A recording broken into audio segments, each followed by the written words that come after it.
Hello guys and welcome back to Planet 40k Tyranids. It's round 3 for the day here, third video of the day, and we're going with another datasheet released from the Warhammer community webpage with an article relating to the Swarmlord. So we're going to go through the new datasheet for the Swarmlord, compare it to the old one, talk about how it could relate to 10th edition, and yeah, we'll see where this video goes.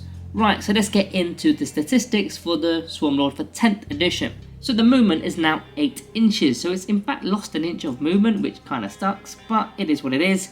It's lost an inch.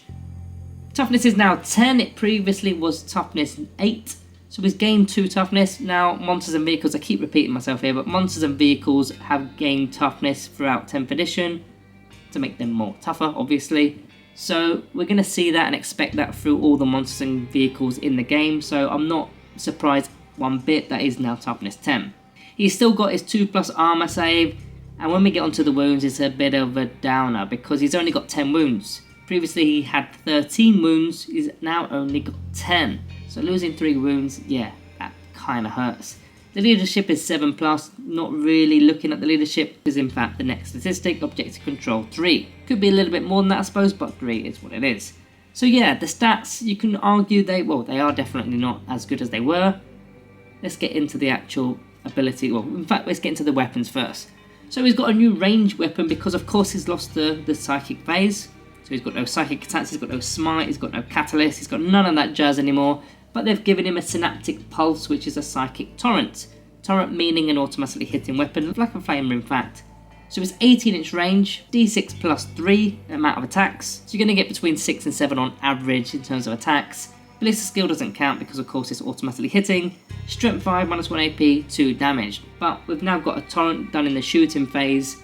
Now it's got the psychic keyword. I'm not sure what exactly the psychic keyword could relate to. Again, they haven't actually explained all the keywords for the weapon just yet. But it is of course a psychic weapon. We'll have to wait and see exactly what that means. But yeah, it's a nice little anti-marine killer if you like, with the damage 2. Strength 5 obviously is going to wound them on a 3+, -1 AP puts them on a 4+ armor save, and damage 2 takes away both their wounds against standard infantry models. Now that's the ranged weapon, which it didn't previously have, although it's lost the psychic phase. But the melee weapon, it's still got the bone sabers, which are now twin linked by the way. What we got here, attacks 8. That's what he previously had. No, in fact he had 9 attacks before. I beg your pardon. So he had 9 attacks, so he's in fact lost an attack, although you're now re-rolling all your wound rolls. The weapon skill stays on 2. The strength is 9. Now I believe that was already 9. It was +1 before, so that was 9 anyway. That hasn't changed. The AP has changed though. It's gone from -4 AP to -2 AP. I'm a little bit surprised at that one. I know AP has been reset, but this is a... We're going to go on to this in a moment. This is an epic hero. He should have something a bit more tastier than -2, at least -3, but not today unfortunately. It's going to be -2 AP. The damage is also 3, which has not changed at all. So apart from the twin linked side of the actual weapon, I think it's a little bit, it's worse than it was. So I'm hoping the points reflect, because the Swarmlord was already quite expensive in 9th edition, so I hope he's a little bit cheaper for 10th. Now as for keywords, he's a monster of course character. He's got the epic hero keyword, so I believe you can take 1 epic hero within your list. We don't know what other epic heroes Tyranids have got. Maybe Old One Eye will be an epic hero, or the named characters, or it could be just a Hive Tyrant. We don't really know right now. Now as for his core abilities, Deadly Demise, effectively the Death Throws ability, so he explodes and causes D3 mortals, presumably to units within 6 inches. We don't know the exact extent of the range of that.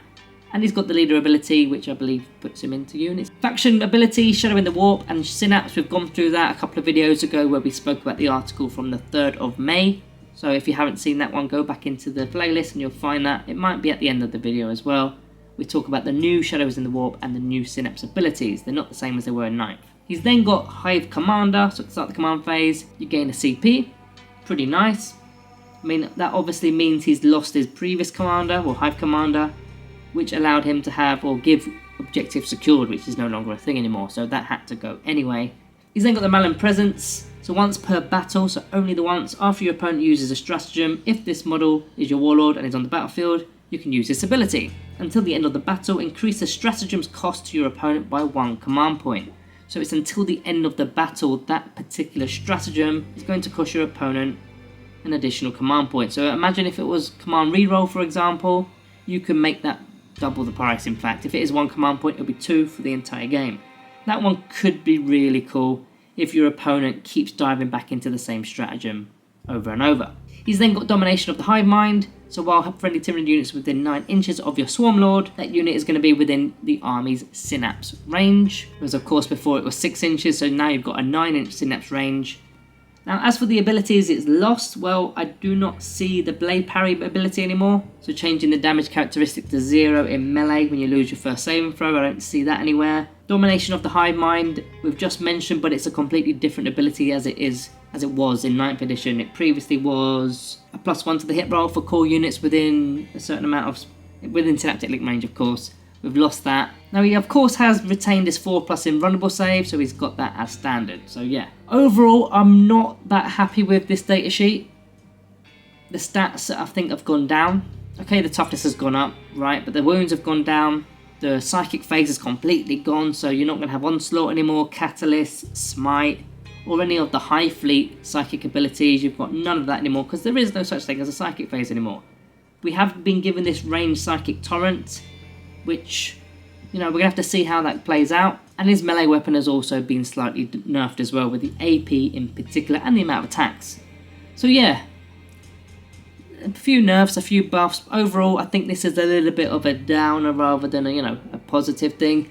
But maybe his points reflect, as I mentioned earlier in the video, maybe he's going to be not as expensive as he was for 9th, which was he didn't make him unplayable, because, I mean, I used to like him, I used to play him all the time, but a lot of people would suggest, just take a standard Hive Tyrant, lots cheaper, much cheaper.